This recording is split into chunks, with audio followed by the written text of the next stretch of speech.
Hi, my name is Roshaan and I am a student of marketing here in Sydney. For this one, I want to talk about green marketing and something related to it I have actually been thinking of for a while. How far you can trust a big company's sustainability marketing. I'm using L'Oreal's for the Future program as my example because honestly, it's a good one to argue about. So here's roughly how this goes. I'll run through what L'Oreal is actually promising by 2030, then where I think they have earned some credit, then it get into the part I actually care about. A real tension I don't think gets talked about enough, and I'll finish with what that means for how I want to work as a marketer myself. Quick bit of a background. L'Oreal launched this back in 2020, and in 2025 they revisited it and logged in 15 targets for 2030, split across four areas: climate, nature, packaging and circularity, and communities. The line from their CEO that stuck with me is that economic performance and environmental responsibility are inseparable. That's a bold thing to say out loud, and honestly, it's exactly the kind of claim I want to poke at a bit. Now, I don't want to come across as just cynical here because some of it genuinely holds up. Three things stood out to me. Their emission targets were independently checked by the Science Based Targets Initiative back in 2024, so it's not L'Oreal grading its own homework. There's real money attached to north of 200 million euros combined across an innovation accelerator and a couple of dedicated funds, which actually traces back to an original of 150 million pledge they made in 2020. And the targets are specific: 57% here, 50% there, not the soft, eco conscious language that a lot of fashion and beauty brands lean on. Here's what I want to slow down because this is the bit I actually think matters. The ethical issue I want to raise is greenwashing. More specifically, the tension between doing genuine environmental work and needing sustainability to double as a growth story.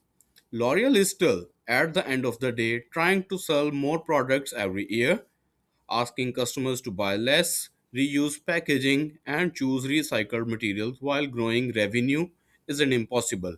But it's an uncomfortable balance to hold on public, and I don't think it gets talked about enough.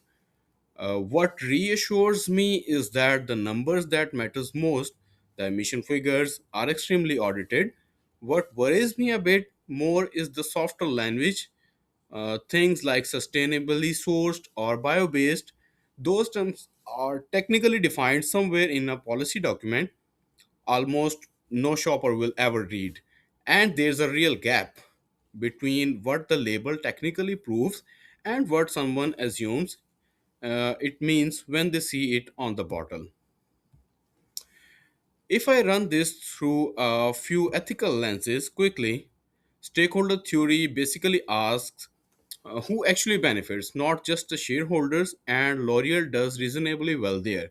Their supplier fund helps smaller manufacturers decarbonize instead of just demanding compliance from them.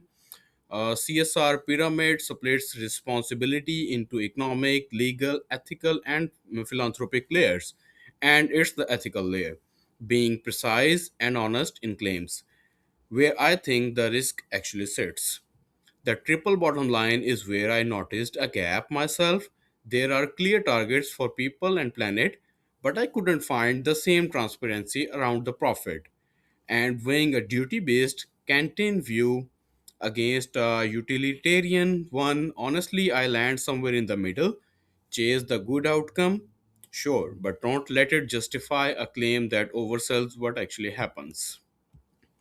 So, what does that actually mean for me, for myself, going into the marketing in a career? A few things I want to hold myself to.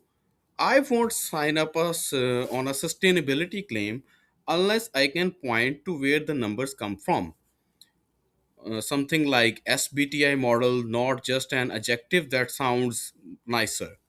I'll push back on vague words like eco friendly, green, conscious, and ask what they are actually standing in for. I want suppliers and communities to have a seat in these decisions, not just whoever's paying for the campaign. And if a brief ever asked me to stretch a claim further, then the evidence supports. I want to be the person who says something, even if the conversation goes on an awkward end.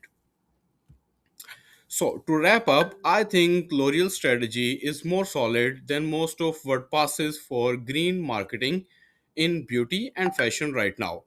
It's extremely checked, it's funded, and it's specific, but the real ethical risk isn't that they are lying, it's the gap between a technically true claim and what a customer or the consumer actually walks away believing. That's the standard I want to hold myself to once it's my job to write these claims. Thank you for watching.